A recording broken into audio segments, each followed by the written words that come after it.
Welcome, everyone. This is Kareen Mills, the Mother Hustler podcast. I'm your host, and I'm honored today because we have been graced and blessed with Annabel Fisher's time. I met Annabel virtually during the Spark events that I spoke in, but most importantly, I was a student sucking it all in and learning a ton. Annabel's talk was one of the most profound talk I've ever heard, because it comes from a person that is at peace with being ready to pass to the next life, if you may. But I reached out to Annabel on Facebook, and I wanted to sort of engrave her message, because her message was very, it affected me a lot. And I think that even though she is not a mother for all of us, she stands for that, because she's mothered us in that moment to really make our one life count, to really hold on to life and grab onto life with both arms. So you don't have to be a biological mom. And I'm sure you've mothered a lot of people, Annabel. So welcome to my podcast. Oh my gosh, I am, like I was telling you offline, I feel like I won the lottery, because I know that you are, knowing your situation, and I was even almost reluctant to ask you if you were interested in. I felt like I was being selfish. So I thank you for saying yes to this podcast, and appreciate everything that you represent. I appreciate the at peace energy that you have. It's super empowering to me. So welcome, my dear. Thank you so much, Kareen. Oh, it's wonderful. Thank you for introducing me, and it's my real pleasure. When you reached out, I thought, wow, that's brave. And I'd been talking in my talk at Spark about being brave, and I thought, why not? I have nothing to lose. And I had seen you on Facebook, and you had done a little Facebook Live after the event, and I loved your passion and enthusiasm, and it's obvious how much you love your audience and your followers. So if there's anything that I can share to motivate or inspire them, then I'm very happy to do that today with you. That's awesome. So I love sort of seeing through your childhood and how your childhood was for you, because although you mentioned I'm not a mother, you had a mother. And I Right. love asking people, because we become who we are because of our journey, whether from being a little girl, what we were exposed to, how we were mothered by our parents, dad or mom, how we were raised. So would love to kind of get a little feedback from you, so that you can tell us how your childhood was. You're from the UK, you moved to Canada, and now you're back to your home and actually living with your parents again, which is right. I heard that loud and clear in your speech on Monday. So take us through. Tell us about your childhood. Tell us about your mom and your dad and your parents, and how they've contributed to who you've become as an individual. Yeah, well, gosh, what a great start. Well, if I could just go back to what you just commented on, I am living with my parents because I decided, with my husband's blessing, he's here too, that I wanted to return to the UK. I wanted to have my final days here. And I think it shows the relationship I have with my parents that I wanted to live with them. Because I'm not sure how easy that is for some people to go back to living with their parents. I mean, I'm 47, my husband's in his 50s, so it's quite a big step, and it's very humbling as well. This isn't my family home. My parents live in a very different area of the UK to where I grew up, so I don't have an attachment to the house, but I wanted to be where they were. And I knew that they would hold a space for me, and I would feel loved and taken care of. So my childhood, I was an only child, And I think I always felt it wasn't imposed by my parents. I never felt pressured by them, but it was an internal pressure that I had to be very responsible. Like my parents had a challenge having children, and so Mum always laughs that I was the angel that arrived. But I think what happened with that, Corinne, was I took on some kind of responsibility or debt or something, whether it's conscious or unconscious, that I had to make up for their losses and only having one child. And I think that that's where the sort of self-motivated, highly driven part kicked in.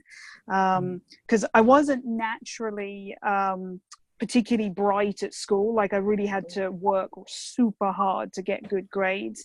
And my parents always said, so long as we know you're trying, that's all we could ask for. We just want you to be happy.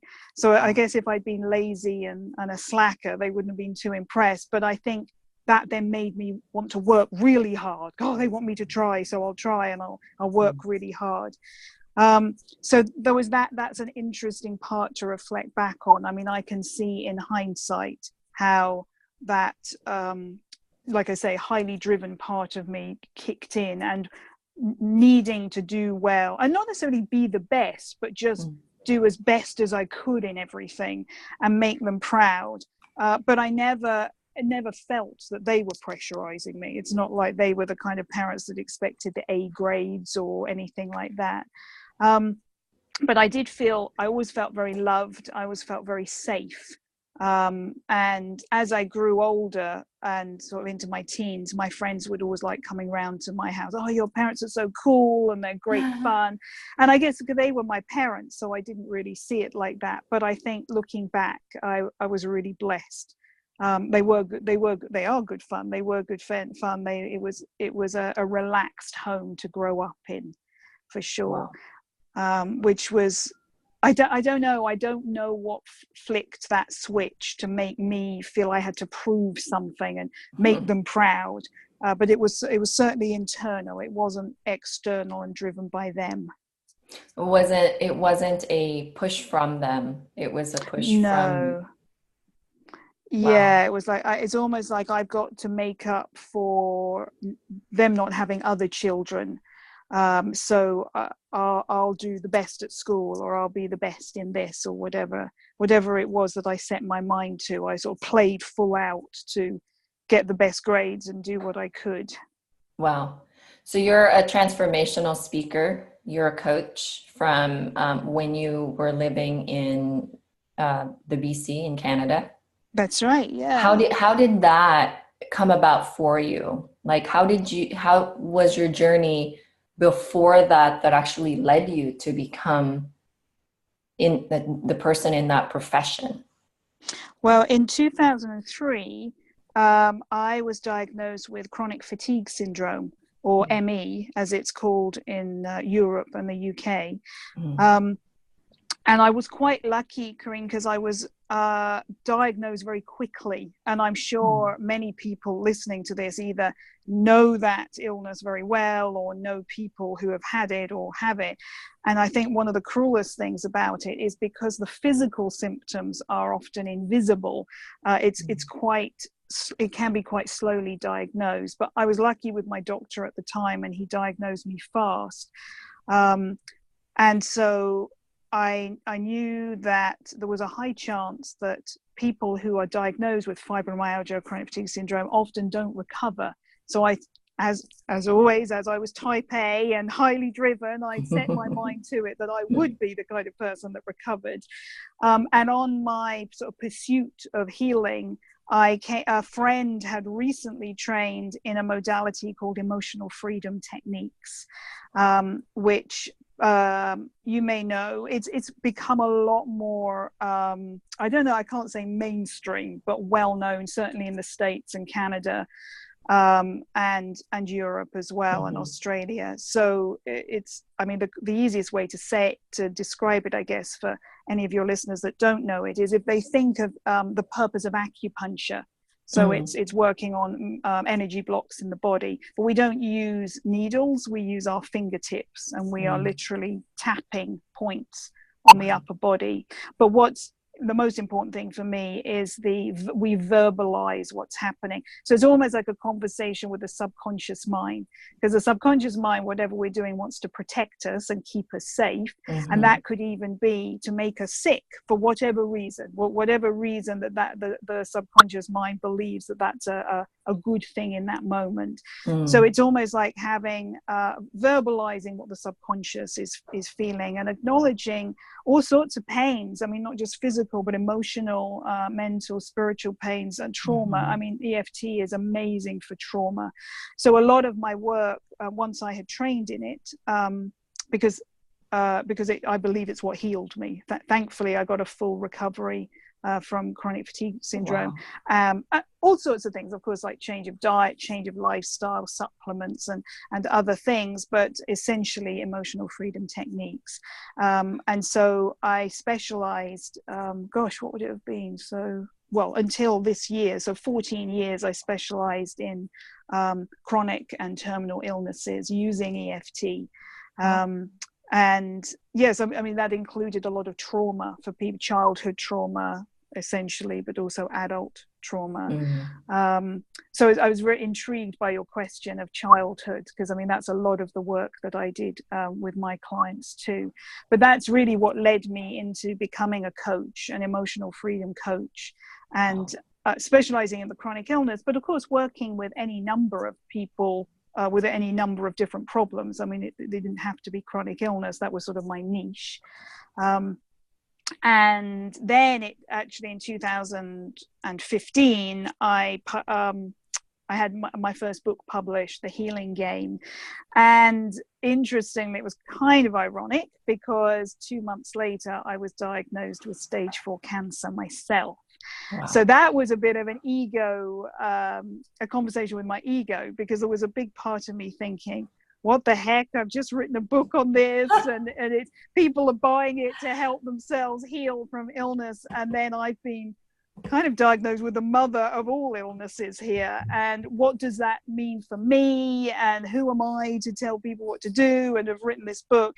And then I was able quite quickly, within a few days, to let that go, because I thought that my illness, my diagnosis, has nothing to do with the knowledge that I've gained working with clients and the book that I've written, and hopefully the impact that the book has made. And I know it has made an impact, because I've heard feedback.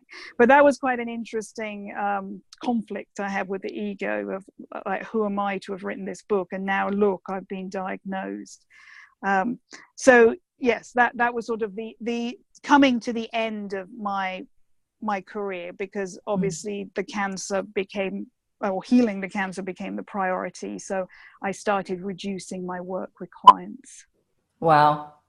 So, wow, the book that you wrote was about healing, and it's such an irony from what you were going through 2 months later. Tell us about your reaction when you first got diagnosed. And I always believe that everything that happens to us has a reason, right? Oh, yeah. And I always say that there's always a message within that reason, and it's up to us to figure it out and dig deep. So, number one, share, if you may, your reaction to your first diagnosis. And as soon as you started settling and accepting that was that was happening to you at that moment, and started your healing process with that, because I know you became cancer-free after that. Usually we're not clear on the message when we're going through it. Oh, yes. And then when we look back behind us through the rearview mirror, we start saying, oh, okay, that was what the message was. And then we're like, we add to the message, okay, this is the message. How did you then weave that into your practice after you had some clarity with whatever that message was? And what was that message? Yeah, I totally agree with you that often when we're in it, when the crisis hits, of course, it's overwhelming and distressing, and very often it isn't clear, is it? I mean, it could be days, weeks, sometimes months, or even years later. I think because there was a wiser part of me that knew exactly what was going on, the message I felt, Corinne, was absolutely like slapped me around the face. Wow. I got it straight away, because you asked, first of all, what was my reaction to hearing the diagnosis. I was shocked, as I would imagine anybody would be, because it was, the cancer at that point was so far advanced. It had spread into 10 organs. And it was very unlikely that I was going to live very much longer at that point, because it was so advanced. And it was shocking to me, because although I'd had symptoms, they certainly hadn't been noticeable enough for me to really step up and pay attention. And I think that's probably the crucial thing, because I was a workaholic. I was so driven. I was so passionate about my work and my clients and running conferences and trainings and workshops and all the rest of it.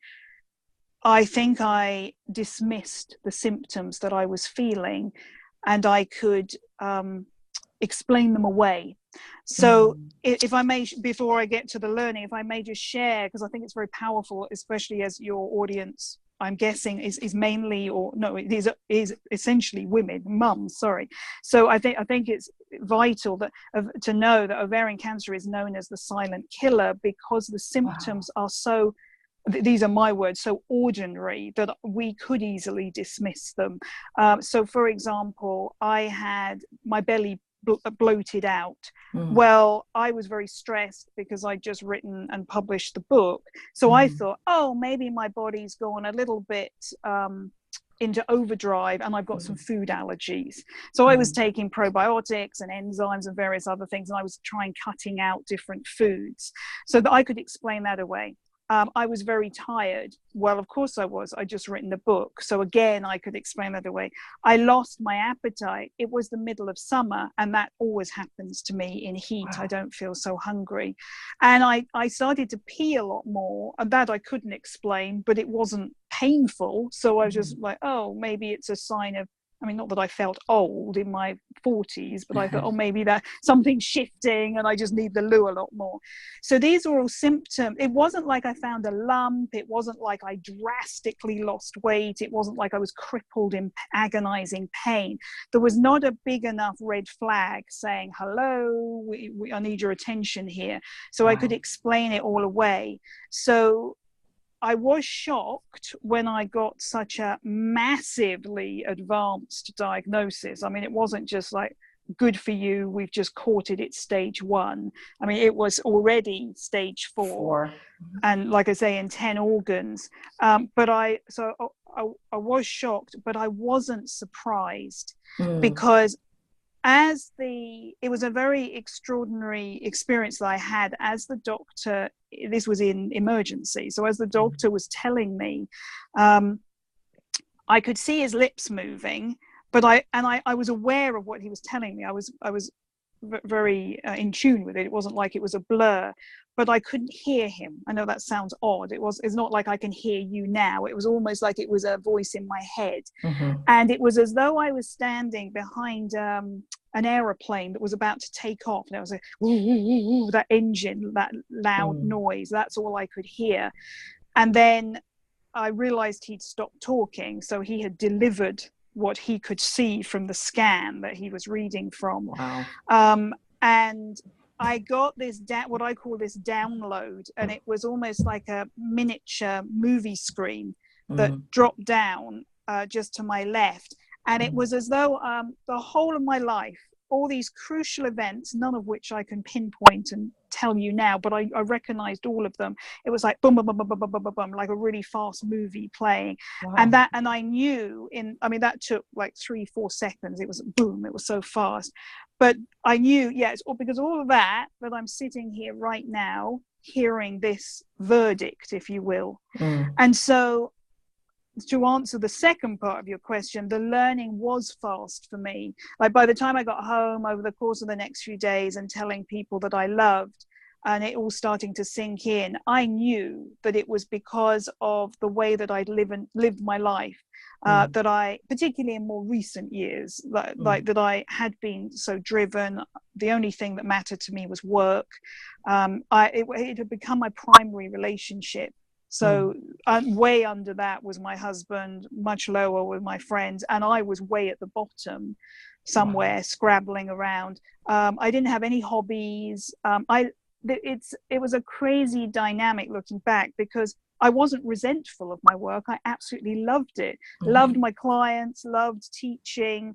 I loved educating people. So I think it was confusing because I was so passionate. I thought, hey, well, that's what work is, isn't it? You're passionate. It takes over your life. Oh, it's great. And how lovely that I feel like I'm not really working because I love what I do.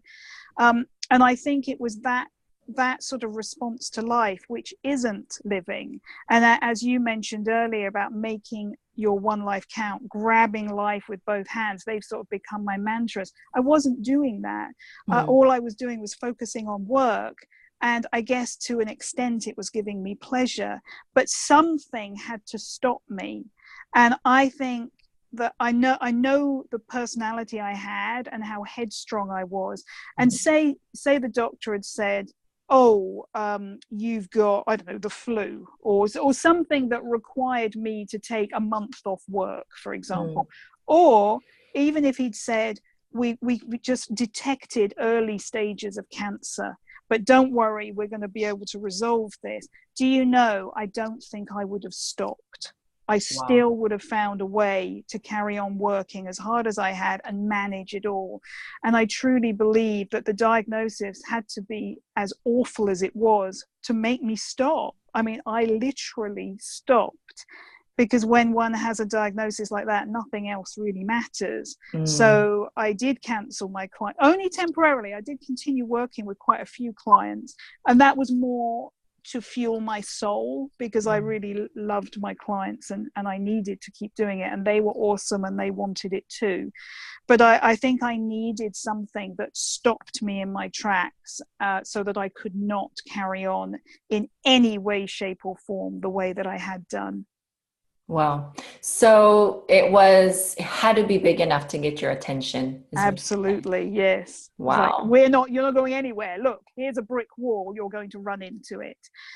Because I know who I was, and I know that I think anything less would not have stopped me. Wow. Powerful. So powerful. And also, like, when I look back, sad as well. Like I feel for the woman. I've done a lot of grieving for that woman, Kareen, over the last few years, because wow, what a place she must have been in, that it needed that wake-up call to stop her.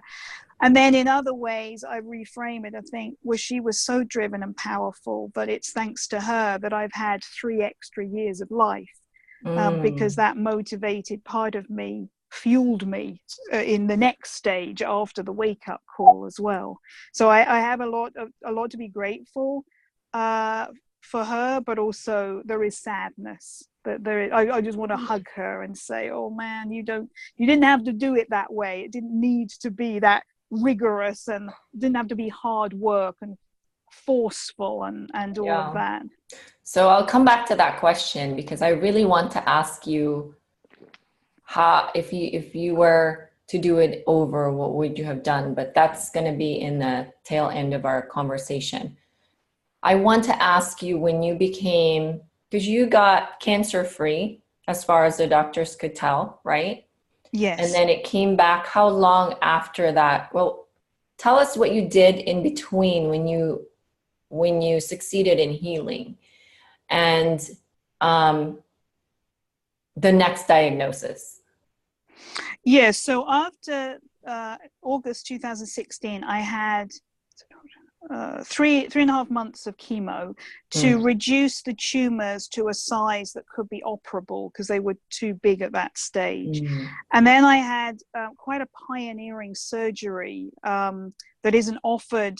I mean, of course, I don't know about the States, but I know in Canada it's not offered very widely, where my surgeon sort of removed, I always say I'm kind of empty down in my abdomen. I had a lot, like I got all my reproductive organs, part of my colon, part of my stomach, part of my liver. And then he did a lot of debulking. Oh, and part of my diaphragm as well, did a lot of debulking. And that's really what set me up for success. Without that surgery, I definitely would not have survived. And then I had further chemo after that. And then so that was sort of into the spring of 2016. And then by May 2016, my oncologist said I was cancer free. So wow. That was another new education, because of course, as amazing and blessed as I felt, I then had to live as somebody who was cancer free.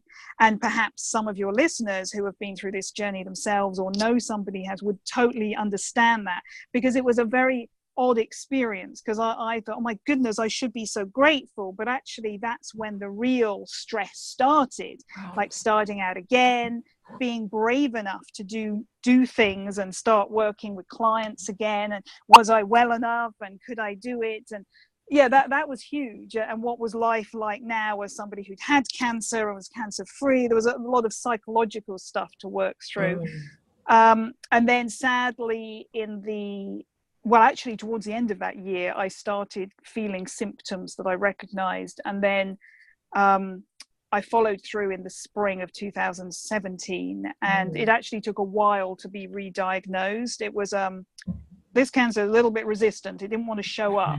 So I had various scans and blood work, and I had a biopsy, but it all came back negative, which sounds exciting, but my oncologist and I weren't convinced. So I ended up having a PET scan, and then surgery. I went under general anesthetic for a biopsy, and that's when I was diagnosed in June of 2017. So I had 6 months of chemo then through to December. And then once again, it was no evidence of disease. I was called NED, because actually, Corinne, at that point, sort of halfway through 2017, my oncologist had shared with me it was recurrent cancer. So that was a sort of another mindset to adjust to, that it was going to come back. So even with chemo, after a break, when I say come back, it hadn't actually gone anywhere. There was still cancer within the body. It just had to choose its time when it was going to surface. So unfortunately, it did that in April of this year, so April 2018. So we learned that it had recurred. And it was at that point that I decided, which I shared with you when we were at Spark, that I was not going to have what I call traditional treatment. Because although I focused in my answers to you on chemo, I mean, please know all the while I was embracing a very holistic recovery. So I had all sorts of things, like friends were helping me with hypnotherapy and EFT and reflexology and Reiki, and then through to various IV treatments and mistletoe therapy, and also a particular heat treatment that I had on my belly. So all of that I embraced. I didn't just sort of go the medical route, but I actually decided after the final diagnosis that I was going to stop all formal treatment. So very, very much receiving lovely, generous gifts from my friends, like reflexology and hypnotherapy and all the things that I totally believe in, but no more treatments, as it were, either from my naturopath or who is an oncological naturopath. Gosh, what a blessing. And also nothing from my oncologist. So that was really the journey that led me to this point. And I guess because now I understand fully, because I wasn't having the chemotherapy, it hasn't suppressed the cancer. then the cancer currently is just really running its course now.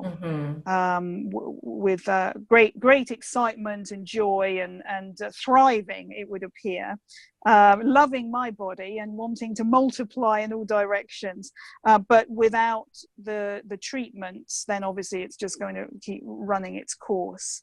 And that's where we find ourselves now. So where are we? We just started October, haven't we? October 2018. Yeah. Wow. So where or what should women do to get tested to make sure, because you mentioned it's a silent killer kind of cancer. Yes. And some of the symptoms are pretty normal symptoms for a woman. I mean, I think women, we have such high tolerance for pain. Yes, we do. Exactly. Yeah. And like you said, you can just explain it away and make excuses about your symptoms. How do you diagnose it early on and not wait until stage 4? Is there like advice you can give us? I love your question. Thank you for asking it. It's ironic because obviously we're very familiar with mammograms and cervical smear tests. But if you can believe it, there isn't a formal test that you can go to your doctor or the hospital for ovarian cancer. Which is why there is such a small success rate. It's a very, very slim proportion of women that live longer than 5 years with ovarian cancer.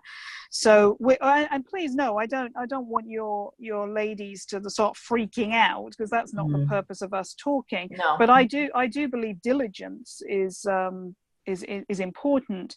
So I think the biggest thing that I can suggest is knowing the symptoms that I've described. So if somebody does start to sort of bulk out and get very bloated, if they notice that they're peeing more than usual, if they notice that they feel more tired and they don't have the energy that they once had. These are the big signs and it's particularly in combination, because I don't want somebody to be scared, oh my goodness, I'm tired, I must have ovarian cancer. I don't think it works quite like that. But I mean, if somebody's noticing, oh yeah, I do have all these symptoms, and it's always worth getting checked out, isn't it, to sooner rather than later, because then hopefully then there's nothing to worry about, and what a blessing. And I think just being aware, because perhaps I had never even considered ovarian cancer. I can honestly say I'd never had a single conversation about it or thought about it in any way. One of the cancers that never really crossed my mind. I certainly didn't know anybody who had had it. But here's the thing, it's unlike some cancers where I think people say, oh yes, women in their 50s, for example, men in their 40s.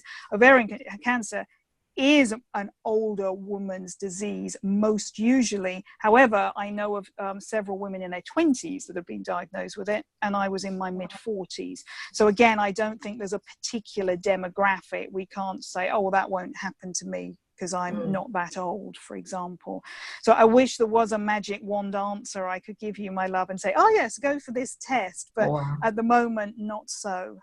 Wow, that's something we ought to send a message to our medical profession or industry to start figuring it out, because it's important. That's like our womanhood, like right there. Absolutely. And I think you're right. And it's interesting, even in the 3 years since I've been diagnosed, there has been so much research put into ovarian cancer, great new protocols, great new treatments coming out, great new drugs, and that's just in 3 years. So I have no doubt that the future is golden in that way, that there are people at work looking into this. It's certainly not all doom and gloom. Well, wow. So you said a couple of months that is really important to me. June is my birthday month, so I'll never forget you. I already don't forget you. And then August is a couple of your diagnoses, because you got diagnosed just last August again, which was your final. Is that, or was that? I was diagnosed in April, but you are partially right that August was when I learned. I call it my time frame. So I sort of sat down with my oncologist because some new symptoms had arisen, and I asked her, what time are we talking about here?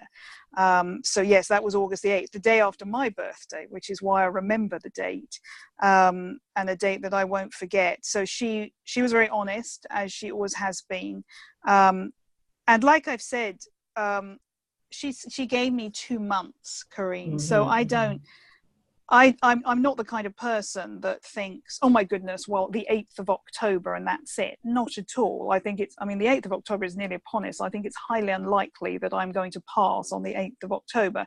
I don't feel well right now, but I know I have more life in me to last more than a few more days. And I know for some people they are given a date and to the day, that's how long they live. I don't feel like that's me, and I don't feel like that's my soul journey at the moment. But what that time frame gave me, as you know, because you know my story, is it helped me focus on making my one life count and grabbing life with both hands. And Michael and I, my husband and I, were able to do some things that were on my bucket list, and just make the most of my life. I needed to have an idea so that we didn't waste time. Because if she'd said, oh, you got another 2 years, obviously my reaction would have been totally different. I could have relaxed more into it, and there wouldn't have been the urgency, if you will, to do certain things. But it was more for my understanding of the time that I had left, and what Michael and I could do with that time. So that's why it was important to me. Wow. So you were given 2 months on August 8th, 2018. That is my 10th year anniversary with my husband. Wow, And, a lot of our dates are very synchronistic here. yeah. Although I have to say yours are a lot nicer. I would like that date to be remembered by that. You said something about bucket list, and I think with the way that our life in Canada, America, and UK, I think it's such a fast-paced society. And, you know, we have these lists, and I think having known how much time you have left allows you to check off the list. But for some of us, we don't have, you know, for some people that I've seen die, they don't have the luxury of time left and knowing how much time they have left. And so we may just die with our lists, you know, and I would love for you to share your exercise that you did, you know, although I've gone through it, because you did knock off a lot on your list, and I hope you knocked off all of it. But you've gone through the exercise with us at Spark, and would like for you to share that exercise just on maybe a shorter version for the listeners that are listening, because I don't want them to die with their bucket lists, you know. Well, if I may, can I just say something, maybe sort of even to preempt the bucket list, because I wonder if this would relate to some of your ladies too, that when I was first diagnosed in 2015, I didn't have a bucket list, and in fact didn't even write one until the last few months anyway.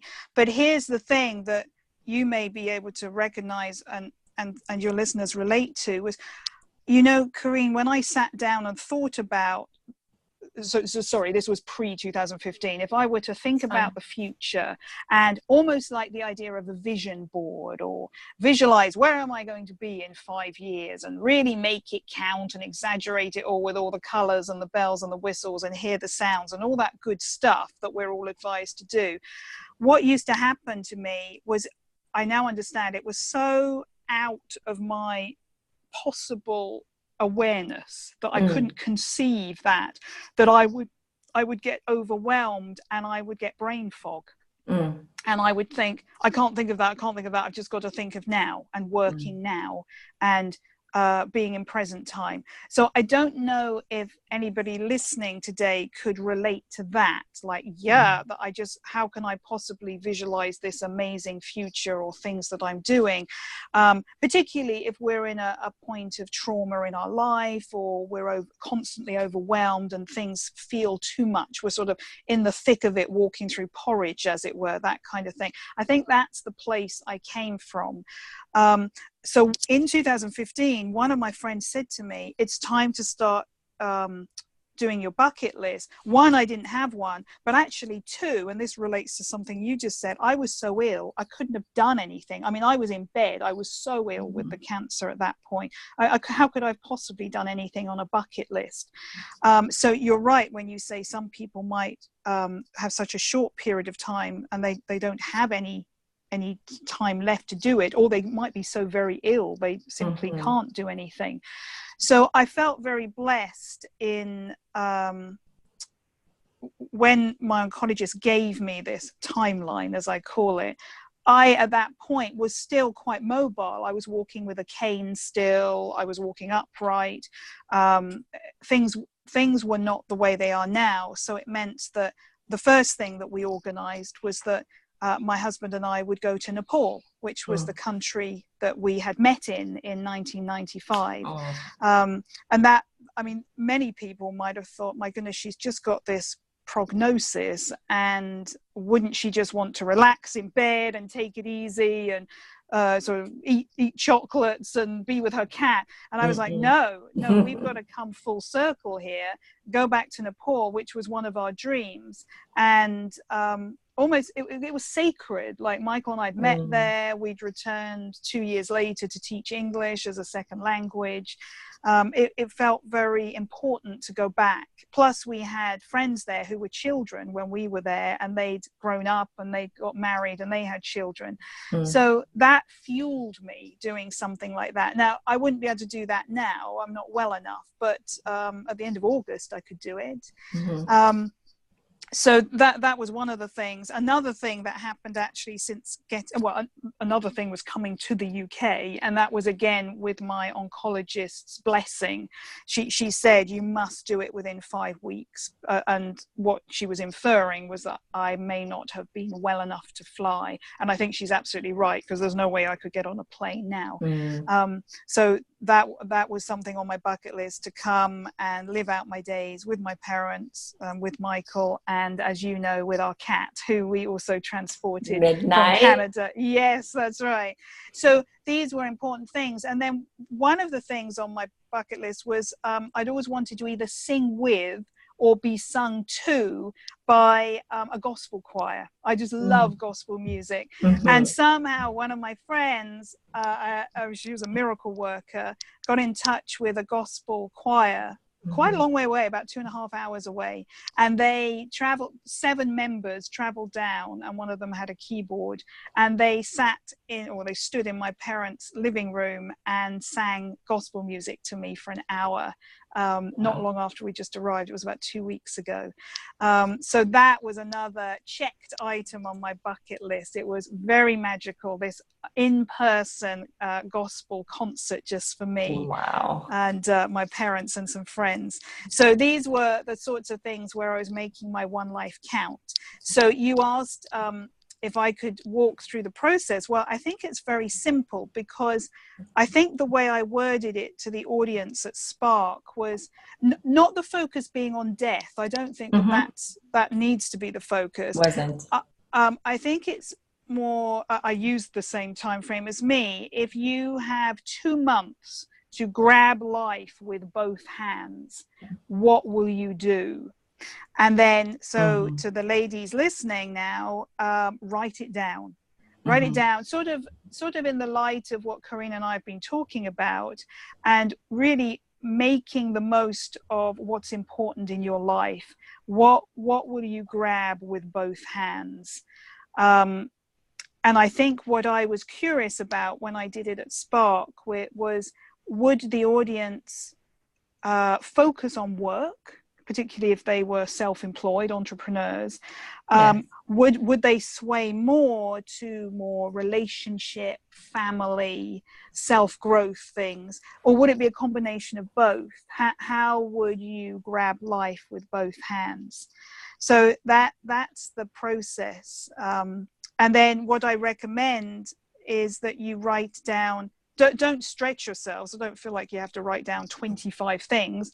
Write down 3 or 5 things. Make it nicely comfortable so resistance doesn't kick in.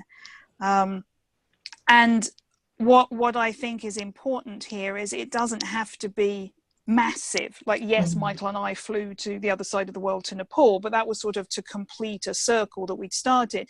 But what if it could be, I'm going to pick up the phone and tell my best friend I love her. Or I'm going to write that thank you card to my relative and share something. Or I'm going to tell somebody. It can be subtle and profound. It doesn't have to be some massive thing like some round the world cruise or starting some charity or what. I mean, all those things, yes, wonderful. I'm not dismissing any of that. But what if it could be really subtle, like, I'm going to spend the day with my grandmother because I rarely get to see her, or something like that. And at that time, I'm going to be really present and I'm only going to listen to her stories. So it could be something involving other people and ensuring that you're present for them and letting them know how you feel, or allowing them to share what they feel about you. Because I feel it's the subtle things that are often the most profound. And they're often overlooked easily. Yes. Easily. Oh, absolutely. Yes. You know, you can also make amends with maybe a best friend you no longer talk to and just say hello, forgive somebody. I mean, there's so many things. Or say hi to a stranger because you never do that. Something uncomfortable. Yes. That you can do, just weave it in your day to day. And I think you start living life differently when you have that awareness that you don't have to buy someone a material thing to make them happy. All you gotta do is pick up the phone and say hello and call them, or spend, you know, have some lunch or coffee with them. That's why even in my business, Annabel, it's all about relationship and just have that soul to soul connection, because we go so fast and so swift that we don't even listen to each other. And I love that exercise, because although I've been living my life in this very aware state of mind, I can always use every reminder, and a reminder from someone like you who has very little time left. It becomes like magnified, right? I'm glad. So, question for you, circling back to what I was going to ask you earlier, is that if you were to do it over again, would you change a thing, and how would you live your life if you were given a chance to do it over? Oh my God, what a huge question. I love it. I'm going to start the answer by saying I've never been one to say cancer is a gift. And when I was working full-time with clients, and they would come with terrible illnesses and diseases, I never framed it or sort of encouraged them to look at the blessings and all that. Because I think we are able to see blessings in anything, but only when the time is right. So I wasn't, if somebody came and they'd just been diagnosed with multiple sclerosis or something, I wasn't about to say, oh, look at the gift in this, because at that point they were in crisis and there was zero gift. But with your question, would I have done anything differently? Maybe. I mean, the sadness for the woman I was pre-2015 sort of answers there. I mean, I wish she didn't. I wish she hadn't had to have needed to prove herself so much. And I wish she had realized that what she was striving for was always external validation. I don't think I realized that. It again, I know I've said it several times, I'm repeating myself, but I I think I kept thinking, because I love my job and my work and I'm so passionate about it, that's enough. But there was that driver that needed to be validated with, oh, look what you're doing now, and oh, now you've written a book, and that sort of thing, and oh, look, you've trained all these people, or you've worked with thousands of clients. And I think that really boosted me. And I think if I did anything again, I would want to know that all of that, as lovely as it was, would never fulfill me, because I was never fulfilled, Corinne. It didn't matter how much validation I got, I still wasn't fulfilled, because the cup wasn't full inside of me. So I think, and I'm not sure really how I could have learned that other than having the diagnosis I did have, because it doesn't matter how many times anybody tells any of us, my goodness, you're amazing, or you're fantastic, you're this, you're that. Unless we believe it ourselves, it doesn't mean anything. It's like the hole in the donut. Yes. It doesn't, although the person's well-intentioned saying it to us and we receive it with gratitude, it's still not going to fill us up, because we're just not full up anyway. So I would like, for her sake, pre-2015 Annabel, for her to have had more self-worth and really owned what she did, and not so much what she did, but who she was. But as far as long-term, even though I'm quite young, I guess, to die, I don't think I would change anything from the last 3 years, because of all the distress, all the trauma, all the pain I've been in, the terrible pain it's caused Michael, my husband, and of course my friends and the people that love me. There are so many blessings. Oh, oops, I'm so sorry, Corinne, are you there? That's all right, I'm here. Oh, good. I'm sorry, I've just done something on my computer. But you can hear me, so that's okay. There are so many blessings that have come out of this, that I just feel that I wouldn't say it's been worth it, but I have really found who I am. I feel so at peace and so grounded, so still, so accepting. And like I said, when I was giving my Spark talk, I am able to receive so much love and able to give so much love as well, that I feel I feel complete. That's awesome. So I don't regret any of that. It's interesting what you said, that you constantly look for the validation, and this is when you know money does not change anything, because when we become really good at our skill set, we can get paid money. People pay us to deliver our mission, to deliver our service, but yet money alone does not fill our cup. And I love that you said that you have to fill your own cup. Outside exterior factors are great, but they're fleeting, they're temporary. And as soon as they come, they go just as fast, you know? So that's really a beautiful statement that you made about my question on, if you were to do it over again, would you change it, and what would you do? So my next question for you is, if your mother was listening today, what would you tell her? What's your message to your mom or your dad and your dad? Oh my goodness. Well, this is a message that I'd like to definitely give them at some stage. My message, I'm going to go with my dad first. Okay. My message to my dad is, thank you for teaching me to be strong and speak my mind, because I've always done that.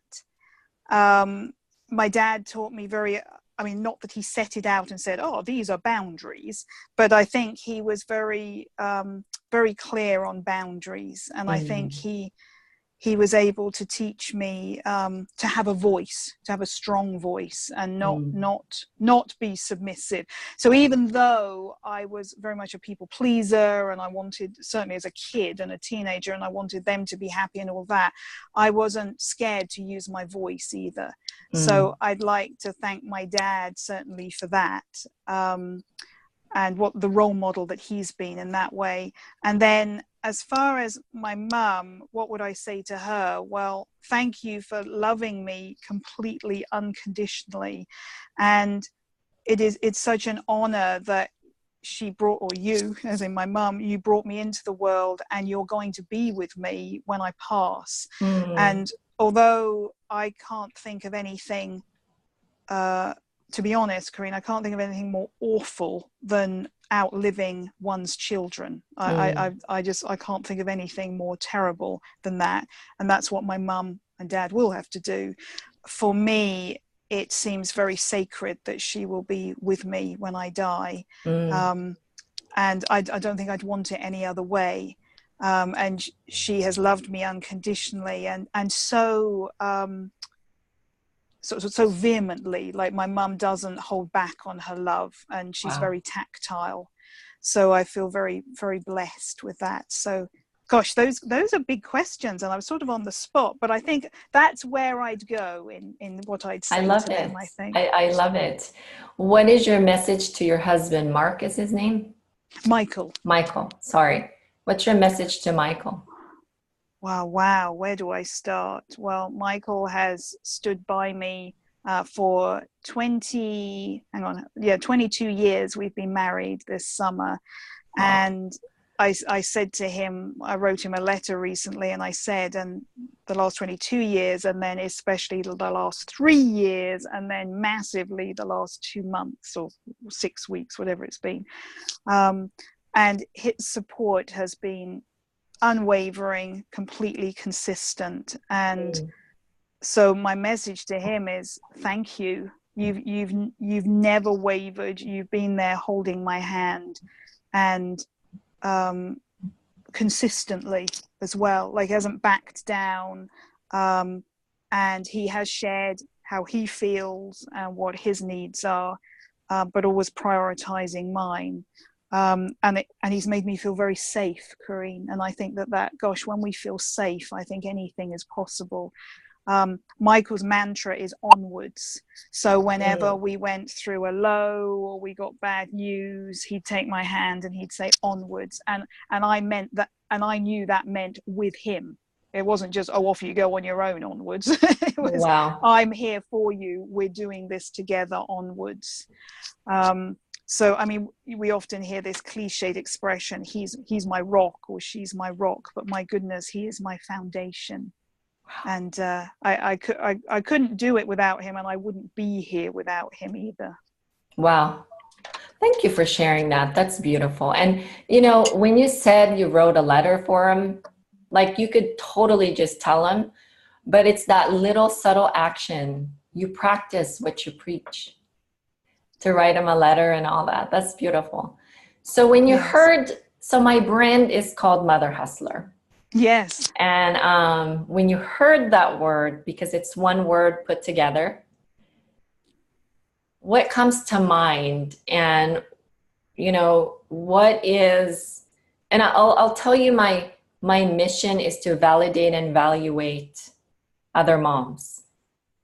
And frankly, to also validate myself, because as I interview people, and as good as I think I am, I have my days, and I still need validation through and through every single time. And every time I hear someone's journey like yours or other women that I interview, I always get this validation, and I always feel like a winner. It's like, I knew I wasn't alone, you know? And so that's the validate and evaluate. And valuation, we talked about that. Our self-worth is just, for some reason, as women, we take on so much and we don't feel like we are worth it. So it's that validation and valuation. I think it's the key thing the message I want to send to other moms.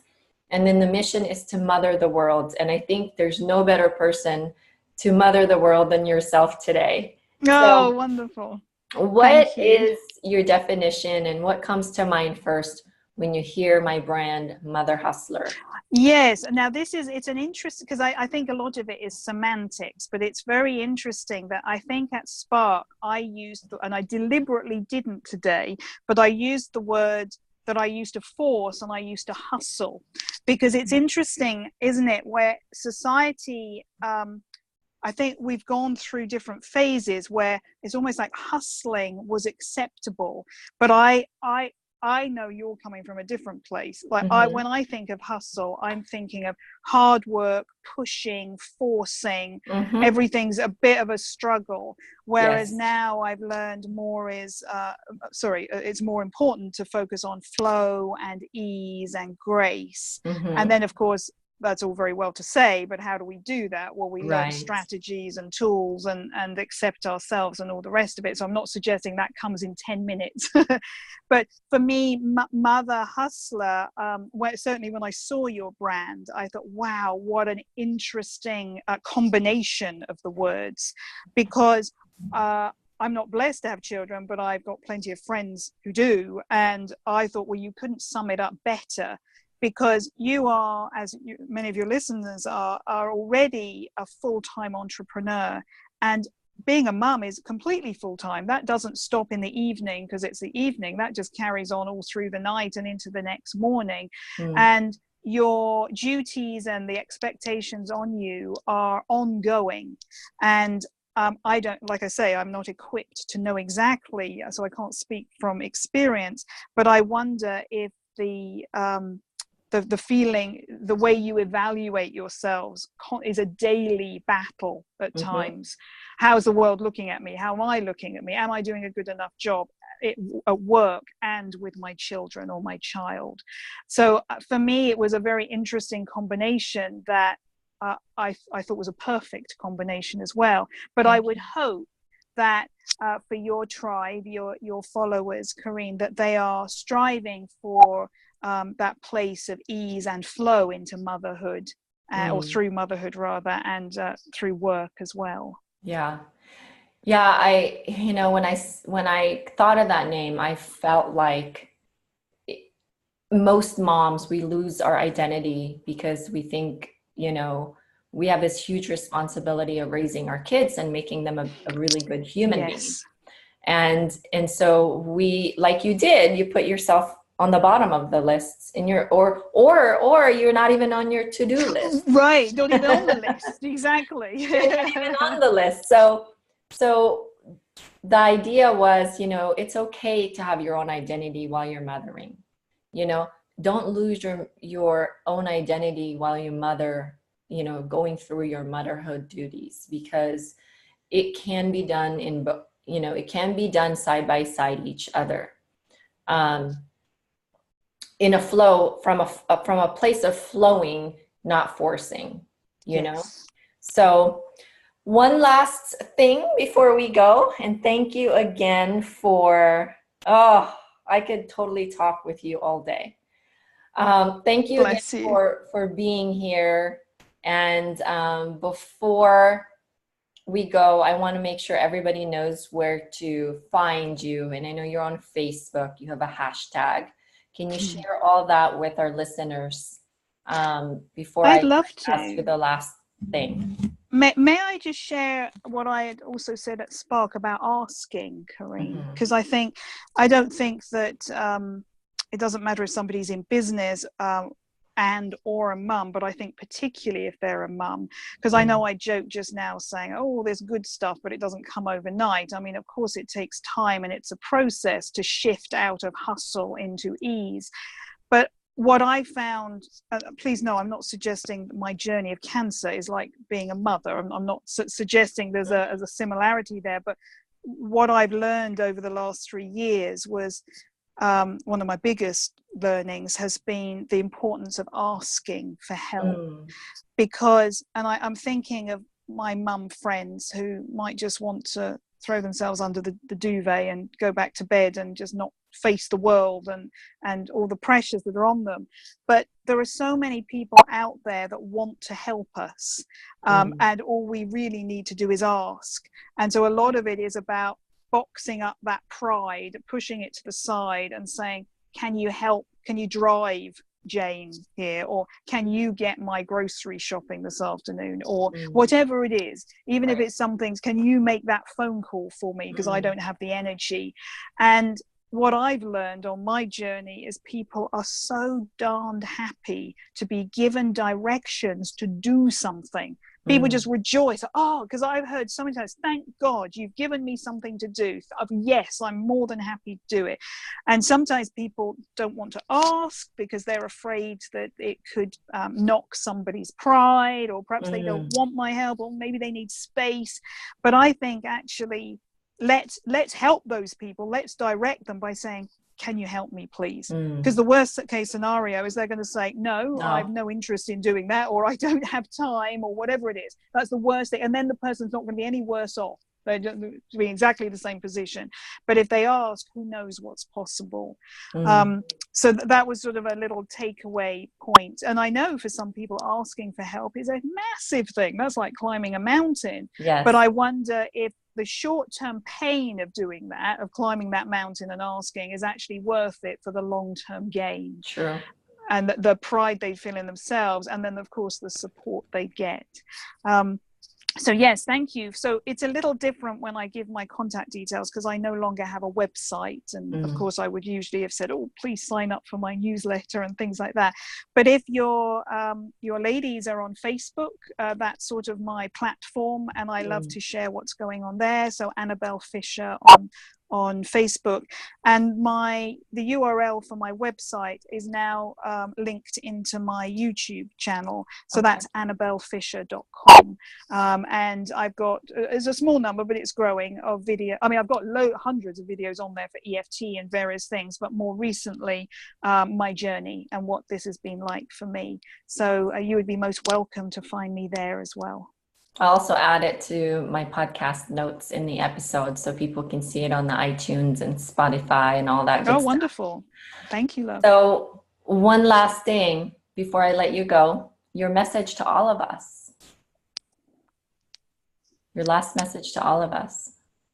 Yes. So I would kind of bounce off the asking. I would say be fearless in receiving love and allowing that love. Be fearless in asking for help, because I feel like that's a real demonstration of love. People show their love for helping others. And as Karine asked me, like, what's that process? Think about, if you had 2 months to grab life with both hands, what would that consist of? And really sit with, wow, is it all business, or is it a mixture of business and my relationships, personal life? Or actually, is it the small stuff, like saying hello to the stranger on the street, or making that phone call? And I think subtle is as profound as massive action. So in conclusion, be fearless and brave in grabbing life with both hands, and do it because you can, because I still can, but there will become a time where I no longer can. And there are, and I know all of us here today have lost someone. So those people don't have that blessing, that luxury to grab life with both hands. But you listening today can do that, because you're here now. Thank you so much for that message. And guys, you can also find Annabel and hashtag make your one life count and hashtag grab life with both hands. With both hands. So there's a ton of us hashtagging that too, from Spark even. So there's a lot of content there. But Annabel, thank you so much for your time, and I appreciate how you show up in this world, and how you've just given us all these messages of just changing our life and living a more aware life. And the subtle thing is to appreciate the subtle things we can do, and we don't have to spend a lot of money to do it. Absolutely. I really appreciate that message. So thank you so much for everything today. Oh, you are most welcome, my love. You are a fantastic interviewer. I've been interviewed quite a lot over the years, and this has been fun. And you're spot on, and you listen so well, and you bounce off what I said. So it's been a real pleasure. Thank you for asking me. Thank you. And I will see you around on Facebook, and have an awesome evening there. Thank you. Yes, and you have a good day, because your day is just starting. Yes.